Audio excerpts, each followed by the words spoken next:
Assalamualaikum warahmatullahi wabarakatuh. Nama saya Nisa Udila Rahmawati. Saya akan membuat vlog atau video tentang studi kasus TPQ. Yang pertama kita akan bahas dan saya bandingkan dengan sekolah formal. Sama tujuan pembelajaran. Tentunya ya di TPQ tujuan pembelajarannya itu untuk mencerdaskan siswanya itu. Maksudnya santri-santrinya ya. Oke, kalau di TPQ santri. Nah, santri ini di TPQ tujuannya itu lembaganya didirikan untuk mengajarkan Al-Quran. Dan Al-Quran dengan berbagai metode sih. Tidak hanya Al-Qurannya, kalau di TPQ yang metode qiraati itu ada jilid 1 sampai jilid 5. Setelah itu Quran. Setelah Quran ada gharib, setelah gharib ada tajwid, terus setelah tajwid ada finishing. Nah, setelah finishing itu kita ada khatmul Quran atau khataman di TPQ. Kalau di sekolah formal itu tujuannya sama, mencerdaskan yang pasti.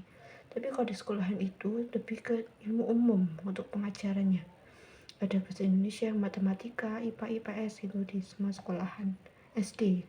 Kalau SMP tingkat SMA-nya sih beda lain pelajarannya ya. Oke, untuk materi ajar pokok tambahan kalau di TPQ jelas yang diajarkannya itu ajaran pokok tambahannya doa-doa, sholat, doa harian, surat-surat pendek gitu. Kalau di sekolah umum mungkin materi tambahannya yang pelajaran tentang agama-agama sih. Kalau di sekolah umum atau di MI itu ya beda lagi ya. Tambahannya kalau di sekolah ya paling agamanya atau olahraga itu yang nggak pokok ya, sama sih. Itu untuk pelajaran tambahannya di.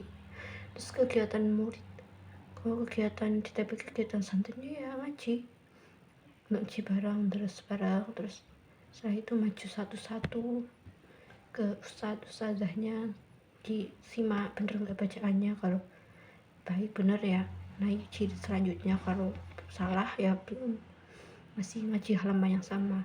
Tapi kalau di Al-Quran itu ngajinya naik terus, soalnya dari ayat ini sampai ayat ini, terus besok selanjutnya. Kalau jilid 1 sampai 5 itu bisa ngulang, maksudnya halaman 2, halaman 3 gitu. Sehari bisa berapa kali gitu nggak naik. Kalau di TPQ gitu untuk tambahan materinya, kegiatan muridnya maksudnya.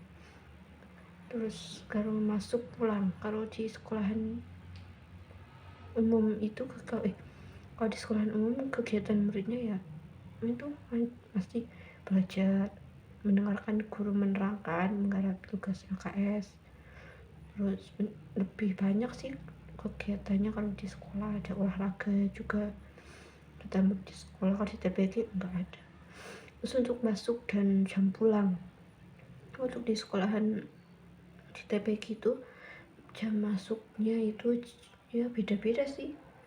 Tiap TPQ ada yang jam 1, ada yang jam 3, ada yang jam 4 gitu. Shift-shiftan sih. Beda yang TPQ cuma 1 shift atau 2 shift atau 3 gitu. Beda-beda jam masuknya. Jam masuknya jam segitu, pulangnya ya jam 2:30, jam 4, jam 5, setengah 6 gitu, tergantung masing-masing TPQ ya. Peran guru, kalau peran guru di TPQ jelas mengajarkan. Jadi 1 sampai 6 itu disimak ketika muridnya ngaji, diajarkan, dibener. Terus ada baca bareng-bareng gitu sebelum ngaji. Terus sebelum ngaji juga ada doa baris. Terus guru memberikan bimbingan, nasihat. Terus ya seperti itulah, ngajinya itu seperti ini. Ada bacaan yang salah dibetulkan, yang tartil bagaimana. Banyak mengajarkan sih kalau guru ya, peran guru.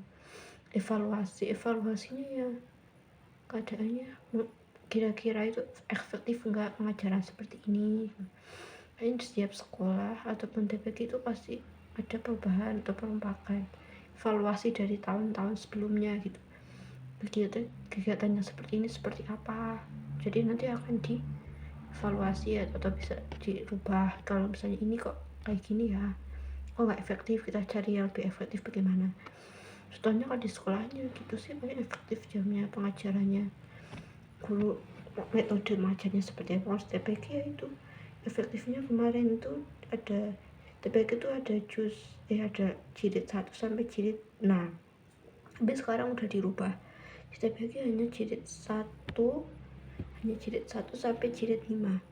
Dulunya kan ada juz 27 sama jilid 6. Nah, itu udah dirubah, udah diganti. Itu yang evaluasinya.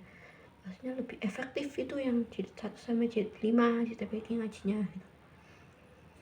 Evaluasinya seperti itu mungkinnya, bagaimana kelancarannya gitu, metode yang diajarkan atau programnya itu muridnya bisa menangkap enggak baik atau enggak gitu. Administrasi progres murid, kalau di TPK mungkin ada kepala lembaganya, ada wali santri, ada apa ya itu, wali santri, ada bendaharanya. Yang paling berpengaruh sih kepala lembaga, ada guru-gurunya juga kalau di TPK. Kalau di sekolahannya ada kepala sekolah, ada TU tata usaha, ada tata sekolah, ada wakil kesiswaan, ada komite gitu, ada wali murid juga. Kalau biaya sih kalau di TPK macam-macam sih. Kalau di TPK saya beda-beda, ada yang gratis, ada yang bayar, ada yang bayar ya paling 50, 40, 35, 30, 20 gitu, tergantung sih kemampuan masing-masing sih. Kalau di TPK saya ada yang ditarif juga, tapi bebas milih sih. Kalau di TPK saya ngaji itu biayanya berapa. Kalau di sekolah itu ya beda-beda juga, tapi udah ditarif gitu, nggak milih sendiri mau bayar berapa. Kalau di sekolahannya paling-paling 50, 35 atau 100, atau beda-beda sih per sekolah.